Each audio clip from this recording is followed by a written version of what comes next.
is up, everybody? It is May 31st, almost into June, and this is Chuck the Comic Guy with a new episode of the podcast. So, I hope that everybody's doing well and that we're embarking on a very fun summer for most people. I know that it's getting to that point where it's going to be pretty busy. I think we all need to get out more. I've been saying that we just need to start enjoying this weather. Don't hold yourselves up into your houses and get stuck behind screens and TVs. It's a beautiful world out there. So go and enjoy it. And I just wanted to also start off that I've had a very busy weekend, so I'm squeezing this in as soon as possible and be able to start my work week. So, I actually currently just got done celebrating a family member's graduation, and I wanted to, while I was on that note, I wanted to, I guess I wouldn't say challenge, I wanted to approach the audience, the listening community, to maybe leave a comment if you're on YouTube or Spotify. I leave my comments open on there. What comic book or superhero, or maybe even a superhero movie, were you watching when you graduated, we'll say high school, because that's what kind of graduation I just got done celebrating. What were you into during your high school graduation? I graduated in 99, so there wasn't much going on at that time. I would still say I was on X-Men, whatever X-Men title was current at that time. It wasn't as attentive to it. So that would be probably my best answer. I mean, I was following along to like maybe Spider-Man in the films. But yeah, just kind of put yourself out there. If you were reading comics when you graduated, what were you reading? When, it kind of maybe what year, if you want to announce that as well, just be, a fun way to interact with my listening community. So, and I wanted to also just address thank you to everybody who is still following along. If you're subbing or subscribing, liking, commenting, going to my social media and contributing there, I appreciate you all. Thank you so much. And so, yeah, it's been awesome. Just the last week alone since my last podcast, just a lot of new arrivals that I've posted on there. So go on there. You can always follow along. Gotten some more autographs. Well, I want to say autoed, but signed books that came in and other things I found just, around the market. So, yeah, just graduation day. It's graduation time. Parties are coming around. And so, yeah, just leave your input below if you're commenting on YouTube or Spotify. And I'm also on TikTok and Instagram, Chuck the Comic Guy. So with that said, I wanted to do, I'm going to call this my subliminal message retraction from last week. So I had posted about a studio that had put out a book called Venator and praised them very well for that. And I had gotten some feedback from their CEO, who reached out and said he enjoyed the podcast and was appreciative of everything that he had talked to me about from before. But Michael Rooney reached out to me from Ascendium Studios. I really botched that one last week because I'm so used to it's spelled ACC, but it's pronounced like ASSEND. So Ascendium. I kept saying Excendium. So as I tried to come up with a creative way to help right my wrong. And so as I was thinking about it, well, Ascendium Studios, that's my subliminal retraction statement. Now I'm trying to do it, and I'm screwing it up already. Ascendium Studios, buy Ascendium Studios. Go to support them. I said their thing wrong like 5 times last week, and I felt really bad after he pointed that out. So I'm just going to keep pushing Ascendium Studios at you, in hopes that you go and follow them along on social media, or go to a website and buy their stuff or check them out. They've got a movie on Amazon. And as I said before, I'd like to have Michael on the show. We're kind of plotting that out soon to do an interview and just discuss what they've got going on at Ascendium Studios. So That's my subliminal retraction statement to correct my wrongs. Um, and then I've got a couple different news points. One is far more important than the other, but they're very interesting news. I actually have more, but I think these two are going to cover a lot of time. So I'm kind of looking at my notes here. I'm deciding which one I want to leave best for last. I'll go with the bricks and minifigs news. And although it's not reflective too much about the community, the comic book community, Lego has a huge outreach in comic book, IPs and properties. They do Lego Batman, Lego Marvel, Star Wars, everything. And so if you've been paying attention in the last week, like I've seen, I even put a little quick thing on my notes on my social media in support of Reckless Ben. I'll get to that here in a second. So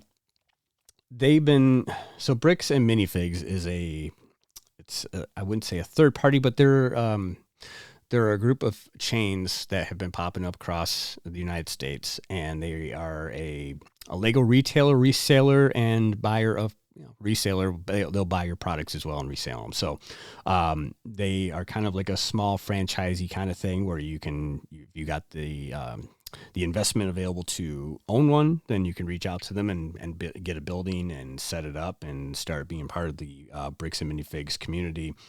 And then the ideal in nature is very, it's great to have more things like that for the Lego community. But with that said, they've had some controversy that's come up, and so what has happened is that there was a person who went to one of these in Oregon, Salem, Oregon, I believe, right? And he wanted to take his father's Star Wars Lego collection to this store. I'm trying to get the story here pulled up right now, and because I want to make sure I get this. So, okay, yeah, it was in Oregon, and essentially what happened is that, get the guy's name, because I want to say Reckless Ben is a person that's been helping this whole thing. So let me just, I'm just not pulling up his name immediately. So, but anyway, a family member of a guy who went into one of these stores to turn in his father's Lego collection that he had said was a value of up to $200,000. And okay, so trying to get his Brian Mansell. So he is the son of his 83-year-old father, who has been and has spent more than a decade accumulating this collection of Star Wars sets, mostly retired. And if you know anything about Lego retired sets, they can go for a pretty penny. And so he went into this location and worked out an agreement, a contractual agreement, to consign the Lego sets over to the store to split the dividends that what he would be given percentage wise of the sales of these products. And it was a whole thing. The store that was a franchisee of the major brand Bricks and Minifigs had posted on social media that they they came up with all these sets. They had a whole thing went into it. And so essentially the owners of the said store had to leave the country, and they didn't feel that they could be responsible for running the store. So they reached out to corporate, and then corporate essentially, from the material I'm reading on this, and the source, I will just use one of the sources right now, is the Express Tribune. Has been keeping up with this whole thing. A lot of different news outlets. I'm just using my source right now. So they are reporting, the claims is that corporate had stepped in and took over the location. And then at that point, there was they said there's some discrepancies and some mismanagement of the sets. And then they kind of owned everything at that point. And then they weren't willing to work with Brian Mansell about how to pay him for his father's collection. And he was trying to use this for his father's medical care, which is very sad because nobody wants to part with their stuff in order to keep themselves alive or to help try to even, as their final wishes. It's a tough thing to part with. So it turned into a huge ordeal. And then then Reckless Ben is a YouTuber who's been trying to do justice by the Mansell family and has been advocated against the location that was now taken over by corporate. And there's a lot of things. There's a whole mess of things going on here. There's now become a very large, outspoken reach by people who are consumers of bricks and minifigs. People that go in there, they're now kind of boycotting or protesting the situation. They want corporate to make this right, to either give the money back to the Mansell family for the sets, or just return the sets to the family so they can do what with them they want to do. So it's a big mess, and it's unfortunate because it's not fair to the people who are honestly running these stores, that are trying to make a business out of this and help provide to the legal community, that, the corporate backlash of this is now rippled across them and hurt their sales and their businesses. They're just trying to make a living. And I hope soon that something gets done with this, that it gets resolved, because it's just a lot of headaches, and it's unfortunate that it had to come to this route. And there's a lot of legal loopholes that have been tossed around out there on both sides, trying to get this resolved. And the Bricks and Minifigs corporate office has just been doing nothing but trying to stalemate this situation. So if you go on YouTube and look into Reckless Ben, you will find him pretty quick, and I'm sure this will be the first thing that pops up. And you can follow along on there just to get more of the in-between details. I just wanted to kind of highlight it. It's kind of a significant thing, especially for these branch, the chains, the brick and mortar stores that are now being affected by this. If you have one in your area, it's best to maybe, if you go into one for the intent of buying something, it's probably best to just maybe say, look, if you can address your concerns and your opinions to the store owner about this and see what they say. I'm sure they will probably agree with you that it's a very sucky situation, for the best term I guess I could use for that. But it's unfortunate, and I hope the best. And there's a lot of things. It's tough to really. You've got to go through each statement and every claim and everything to go through all the fine details of it. This is still in some form of trying. I wouldn't say litigation, but it's just getting messier as the days go by, with no resolution. So that was a pretty big story in the last week. That's kind of and probably over a week that's been unfolding, but it's been getting bigger. And then I cannot do this episode I can't gloss over what's happening at DC right now, and that's why I wanted to make sure I end my news with this, is the DC Blackout.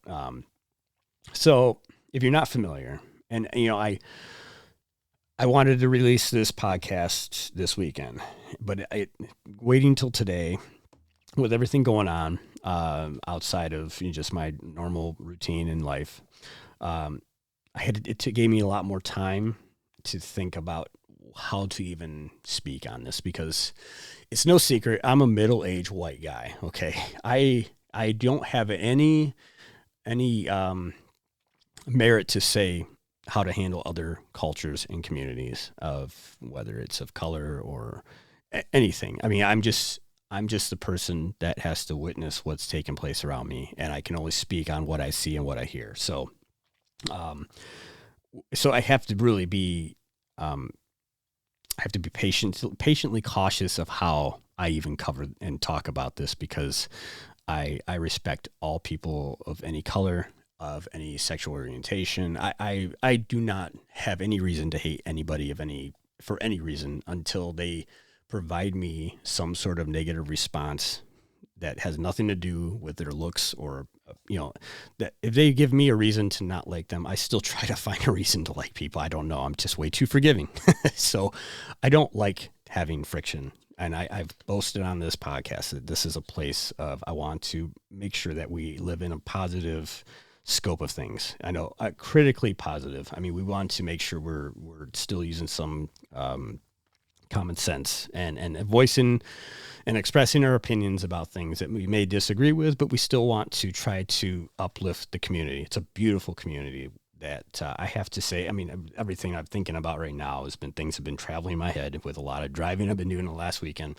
So to really kind of cover this fairly, and with that said, I mean, there's not very many industries that can find a way to bring a diverse group of people together like the arts and music and comic book industry. I mean, anything outside of that, it gets really um, wishy-washy. I mean, it's you don't it's one of the few things in this world. I mean, politics is one. I don't even want to bring politics into this. That gets really divided easily, unfortunately. And but with arts and comic books and things that just have um, a lot of emotion behind them, it's easy to incorporate everybody into that. And um, so yeah, this DC Blackout. Just to summarize what's going on here. Okay, just let's get from start from point one on this. Okay, so the DC Blackout was it was brought to the attention by uh, the here we go the Black Comic Alliance, and they've also followed it with a hashtag that's going around social media, hashtag DC So White. And so it's the issue is that it's been they've noted that it's been 1,200 days plus of DC not uh, bringing any person of color or black superhero into the mainline continuity of anything related to their comics or their media or anything of that nature. And with that said, I'm gonna sidetrack with that of saying that right now, I mean, the comic book community or comic book line in general, yes, there's been a lot of things going on with comic books, and you've got Absolute Batman, Wonder Woman, Superman. I'll just say this right now: DC has been around since the Depression era. I mean, they've been around since the 30s. Okay, I mean, this is a comic book that was formed when there was racial segregation and divide, you know, like rampant. Civil rights didn't even really come into like the 50s and 60s, and DC had already been around for 2 decades. Okay, and so that's, I mean, and the fact that back then there still was there, it's been close to almost 100 years that DC has been in existence. That it's finally come to this point that um, this protest, this announcement has been made about them, this proclamation about them. And so I, hey, we live in a world where it's easy to now with the internet to make a claim and make an announcement of something, and it spreads with like wildfire. And I just, I urge we got to be careful about that. I'm not saying that these guys should be suppressed in what they're saying. They have all the rights in the world to bring this to the attention. And so their demands is they want at least 1 to 3 new series that contain black characters to start coming to the forefront, to start like shaking things up at DC. And so they want, in turn, until that happens, they want people that subscribe or follow or support DC to start basically speaking with their wallet. Drop your subscriptions, stop supporting them until they make change. And that's what protest is about. Let's do this peacefully. Let's do this with some level of structure, and let's do it without harm or violence. And but the problem is we live in a country, and mostly a world, where all it takes is for one thing to strike up a bold statement that shakes things up, and then you've got people that come in, and just start stirring the pot even worse. And so back to what I was saying with DC, they've been around for almost 100 years, and this is the one thing I really had to think about this going into this talk, is that the comic book industry, okay, again, I'm a middle-aged white guy, and there's a lot of people like me who are behind the scenes of a lot of these studios. I mean, you name a list of artists and writers, and very few and far between is someone of a person of color or from, I mean, luckily there's more women that are contributing. There's more people from the LGBTQ community that are being a part of it, that are sharing their side. But the problem is that there's too many white people involved that are behind the scenes that are writing stories about white people. I mean, because it's easy for them. It's just low hanging fruit. It's just the honest truth from my perspective as a white guy, right? And I think that what needs to happen is that there does need. I mean, there's all these studios have with everything that's been brought to the forefront in the last couple decades about inclusivity and more political correctness of things and how to be better people and be better corporations and to be more accepting and open-minded. A lot of these places have done the legwork to start bettering their positions in these things. And they have done a lot of made changes. It doesn't mean that they have fixed the broken wheel. It just that means that they have recognized what is being said out there in the public. And so, I mean, they've got a lot of things that it's walking a thin line in some cases to make sure you don't screw up somewhere along the line. There's a lot of money involved. There's a lot of legal ramifications if something goes south on that. And so again, if I'm a guy who's writing a story that's to the comic book community, I can only tell that story to the best of what I know with the integrated characters, and I've been surrounded by so many different people and influences and seen so many different things. I can only accurately represent what I know, which is the people I'm mostly surrounded by and the culture that I was raised up in or surrounded nearby or people influences or whatever. I can't say that I know anything from any other culture or background from experience. And I think the problem is that that's the problem for most of these writers. I'm not trying to give them an excuse or try to give them any reason to weasel out of this. I think change does need to start be considered.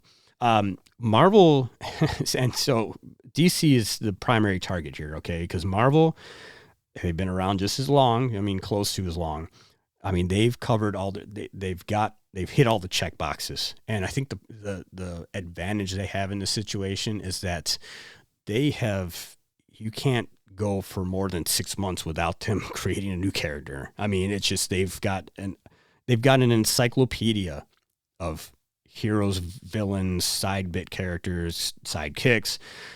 It's an endless amount. Okay. And DC has just basically confined themselves to this box of very few and far between do they create anything new, which I commend them for not having to keep shoving something new down our throat that we will only like for 3 issues and just abandon it because you didn't think this, where Marvel falls into that trap sometimes. They try to get too outside the box. They want to just here's another character you're probably not going to like after 4 issues. That's the disadvantage of becoming more open-minded and broadening your roster of characters. But Marvel, I can't say they can't do any wrong, but they've done so well with Black Panther. I mean, Black Panther, Stan Lee was a huge civil rights activist. They've got that in their back pocket. He was the front runner for advocating for civil rights. Most of the stories are inspired by civil rights movements, the X-Men, Black Panther. I mean, and the crazy thing is thinking about this today is the Avengers. I mean, that's like they're now one of their biggest selling, at least, movie products. It doesn't have one person of color in there. I mean, they got a female, which is about the most diversity they have, and they've incorporated other people from outside of that Black Panthers that helped the Avengers and things. But their core group of Avengers could be easily targeted for this, but because of the fact that Marvel has done such legwork to make sure that that they've researched the culture, they've done everything, they've brought in so many different, so much intelligence to make sure they handle everything properly, that it would take a lot of work for them to drop the ball there. So Marvel has definitely out-edged DC when it comes to diversity. But I mean, DC, they do have a small roster of black characters or female characters, you know, anything outside of the box characters that, and they've been trying, you know, it seems like they make efforts. They just don't push it far enough. I mean, you got Cyborg and you've got, in fact, I just watched the new Superman movie and I was thinking about this. One of my favorite characters in the new Superman movie, which I'm trying to pull up his name now because I want to make sure I get the actor's name correct, that played.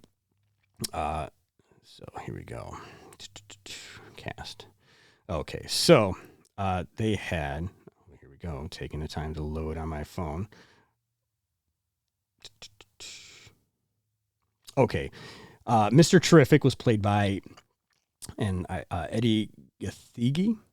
Apologize, it's spelled kind of, or Edi Gathegi. He and they also have Wendell Pierce in that movie. I mean, but I'm looking at the cast list right now, even, and there's, you know, like 5 out of, you know, 30 cast members of color. So regardless, James Gunn he's came into DC. He's not been there very long. I'm not saying that that gives him any padding on how to handle this whole thing. And it was approached to him about what they're going to do about it. And he has posted in rebuttals saying that they are working. They've got other characters that are coming soon, but it's not fast enough for the Black Comic Alliance. And so, I mean, Mr. Terrific was awesome in Superman. I think he did more of the heavy lifting in that movie in terms of aiding Superman. I'm trying not to give away the plot, but in his role was so huge. And so I was really happy that they incorporated him into that film. And and I think that James Gunn is not dumb. He's intelligent. He knows how to, I mean, he did so many things with Marvel, and I know he knows how to charter this path, and he's already made, you know, some improvements with what they're going to do. And considering that he had to come into DC Studios and undo everything they were already having momentum built up on, and disappoint a lot of fans in the process that were really looking forward to, like, they were already ready for the next steps of what's going to happen with the Justice League and Batman. And then James Gunn gets appointed, you know, DC chief executive. And now it's like, okay, well, we got to throw that out of the window and start over.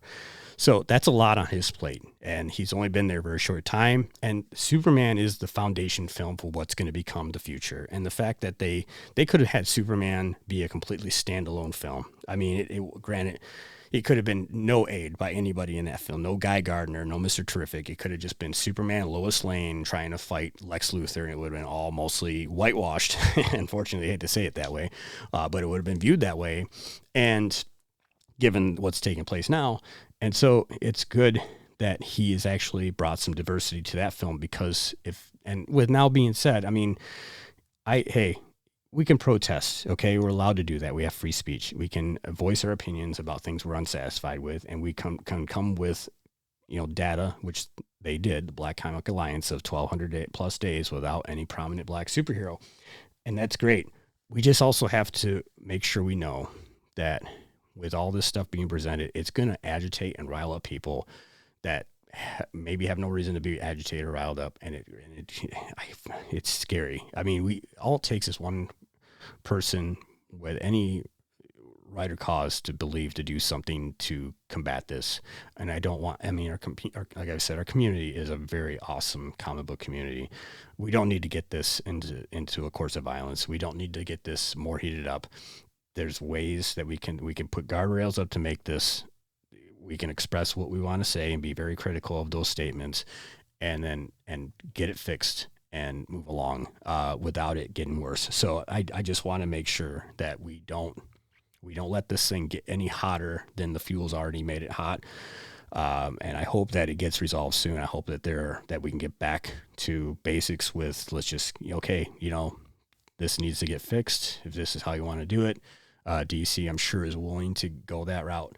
I just think that it's easy for them to get caught in the moment with what they're working with. And you know, when you have to include certain topics that involve cultures or ethnicities or religious backgrounds or sexual orientation, it helps open the doors to bring in experts to provide work to people that if your white writer and white artists don't know what to do with it, here's the guidance they need. Here's the co-writer. Here's the co-creator that can help guide them to make this told the right way. And I think that's the problem with a lot of the industry is that you don't have enough of that guidance that aims people in the right direction. Some people get misrepresented that way. It's not very easily, you don't notice it immediately, but sometimes you just assume that maybe these people are writing a certain way to appease without having full knowledge of that cultural background. And with all this said, look, going back to my me doing what I'm doing. I'm all about bringing a positive spin to the community, the comic books, that we all try to uplift each other and help each other out and be supportive. And we can do that doing this. But I have a lot of people of diverse backgrounds that have contributed comments, likes, feedback, who give me praise, and I am so appreciative of that. I truly love that. This is exposing me to more people outside of what I'm used to for my norm. Just to get more people that I'm discovering and seeing things from so many different perspectives. And I love looking at all the different accounts that have different cultural touches to them. And so it's great. I love this. It's opened before doing this, I was just kind of like a busybody, homebody, whatever, that didn't let myself get exposed to a lot of things, and just, I see what I see, and that's, that's all I get to enjoy. And this is opened so many doors. So I just wanted to thank you that if you're listening and this cause affects you, I completely understand what's going on, and I hope that, you get your voice heard in this. So I probably had way more different ways of wording this whole thing, and I knew it was going to be word heavy and time consuming, but it's a very sensitive thing, and it has to be addressed accordingly. And so I can't not talk about this. I don't care what color skin I am. It's just got to be talked about. So so again, there's a lot more details to that, just like the other story I talked about. And there's plenty of ways that you guys can reach out to the studios. If you're unhappy, don't turn this violent, just reach out. There's people, we all have the ability to make contact with CEOs or studio heads or writers or artists. And if we have a disagreement on something, we can peacefully and calmly do that without creating some sort of, very volatile environment to do that in, easily by the power of a keypad and an email. And just reach out to them and say, this is what I don't agree with, and how are you going to fix this? And if you don't like the response they give, you have more than enough power to take that response and air it and tell people, look, this is what they don't want to do to recognize a community. And this is what we need to do to fix that. So, the Black Comic Alliance, let's just, let's make let's fix this. Okay. I'm not trying to challenge DC. I feel like DC has the right people in place to make this happen. I just think that it probably wasn't even on their radar. And I think the problem goes back to, they don't have a big roster of people. They need more characters. And I say that because apprehensively, because I feel like you don't want to create characters just for the sake of creating characters, but I think that you can do it with respect to the requests of what's being demanded here. So, or just, take some of the characters you have and highlight them a little bit better, or give them a standalone, or, you can do something. Okay. And bring more attention to it. Again, Marvel, they nailed it out of the park with Black Panther. I didn't know how that was going to turn out when it was announced, because he had a big following, but not as big as their other titles. And it was, Chadwick Boseman just was so phenomenal as Black Panther. I thought it was definitely one of their best films, and it did such a great job touching on that culture and that community. So, so that's what I've got for news. I could go on with other news stories, but we're just gonna, move along. So, So I had been watching the new Spider-Noir, which I want to call Spider-Man Noir, but it's Spider-Noir, and it kind of just came out of it just kind of came up. Yeah, I mean, we knew it was coming, but it's just like, here it is. We don't have the boys, we don't have Invincible. Here's your next fix. Is Spider-Noir, and so Nicolas Cage, who has been in talks to finally headline this character. Um, I've only watched more than half the season so far. It's all available. Although the first episode you would think it would be a weekly release thing, but it's, hey, after they do the whole season kind of teaser after the first episode thing. So, um, but we got a little taste of Spider Noir in the Spider-Man multiverse or universe animated films, and so it was kind of like, okay, let's, Sony looked at that and maybe saw the reception based on that and thought, yeah, we can do something with that character. And, unlike other Sony side projects to Spider-Man in the universe, this one has actually gotten really well received. And I think, the thing is that it helps that you have an actor that just about everybody knows, whether they want to know him or not, is Nicolas Cage. And the fact that Nicolas Cage, who he has a love for comic books. He's a big comic book collector. He's got some Grail issues. He loves Superman. He's Ghost Rider, and now he is Spider Noir. And so, and he's at an age where you're thinking, can he do this? I mean, and he's still in pretty good shape for his age. And Nicolas Cage is just, he's like, he's in that realm of like Gary Busey. You don't know what you're going to get with him, right? Gary Busey had some really good roles back in the day. He played Buddy Holly in that biopic, and then way back in the day. And that was a great role for him. And then he just got quirky and weird. And they're the same as, there's a lot of things that Nicolas Cage has done too. So, but Nicolas Cage has got a little bit more clout in the industry for his role. He's been on so many things. So he is playing Ben Reilly, and I'm going to do this spoiler free. So I'm just kind of giving you the idea of the series in a nutshell without giving any plots away. And so what's really cool about this is that Sony and Amazon have given you the chance to watch this in a very high def color, or you can watch it in black and white like you're watching it in the 30s, 40s, or 50s. And I'm watching it in black and white.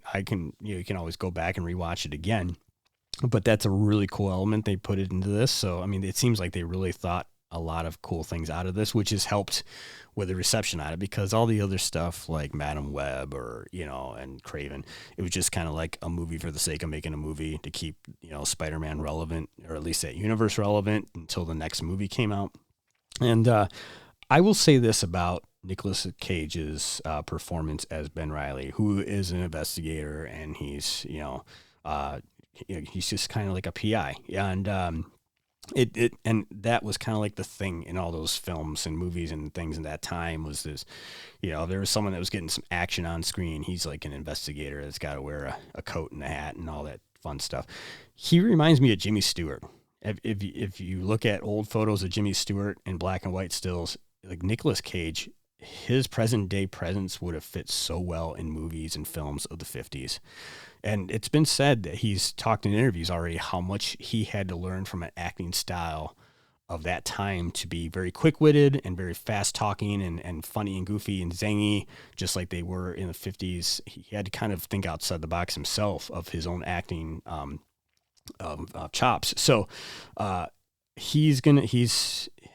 there's a couple, my only gripes so far, and I'm only halfway, a little over halfway, is that, so the main villain, this is the only thing I'm going to give up, is Silvermane. Silvermane in the comics, and this isn't trying to give away anything because I don't even know what happens to him at the end of this series yet. In the comics, he was a very modern day, old school gangster, ran a mob, and he actually, in the comic books, and again, this is kind of set in a different universe too, of sorts. So everything you see is kind of like it's almost like Absolute Batman. It's kind of like a weird version of it, or Ultimate Spider-Man of sorts. So, Silvermane in the comic books, he finds he is able to find like a youth solution to his old age because he's an older guy, and then he gets like this armor or like robotic body, and it's crazy. He wasn't a very big name in the comics. He was just kind of like he wasn't up there with Green Goblin or Hobgoblin or any of those characters, Sandman, but they are really doing a good job with him as the main antagonist of this film. I mean, he's just, yeah, and my only gripe about him is that he's an Irish mobster. Okay, his Irish accent, he's Irish in general. He's got a very thick accent, and sometimes it's hard. If you put subtitles on, it almost ruins the effect of the black and white because now you got these subtitles. A lot of people watch movies and shows with subtitles just because it's become this thing. But you almost have to have him on for some of his lines because you hear him mutter stuff and you almost can't make it out. And in my TV that I'm watching this through, I've got a sound bar that gets pretty good projection of sound and dialogue.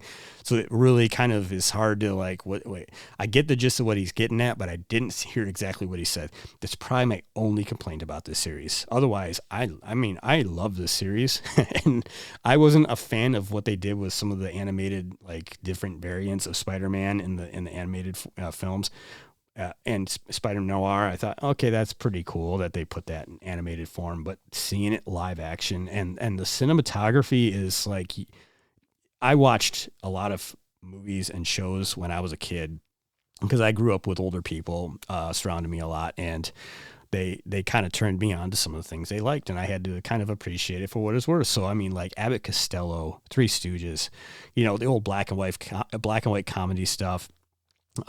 And so it was really kind of, it was good for me to get that at a young age because if I were to try to be a little bit more modern minded about watching this in black and white, to be like, yeah, I'll do color, but it really has that. They did a really good job with cinematography in black and white to capture that same element, like you're watching an old crime caper from the 30s or 40s. And to be said, and this goes back to what I was just saying with the Black Comic Alliance, that again, Marvel and Sony realistically they've done their homework, and they've done a lot of really capturing the moment of what things were like back then, because in the show there are civil rights things going on that are taking place that the black community was being frowned upon at that time, just like it was during that time. I mean, they had a place, but it wasn't well respected. There was segregation going on. You get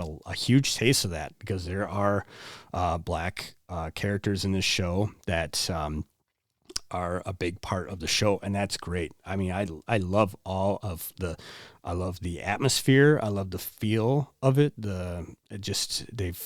They've hit so many things that if you don't like it here, you can like it here. But I'm loving it. So it's really one thing I thought about after watching the first episode, because Ben Reilly, Nicolas Cage's character, is a PI, a private investigator.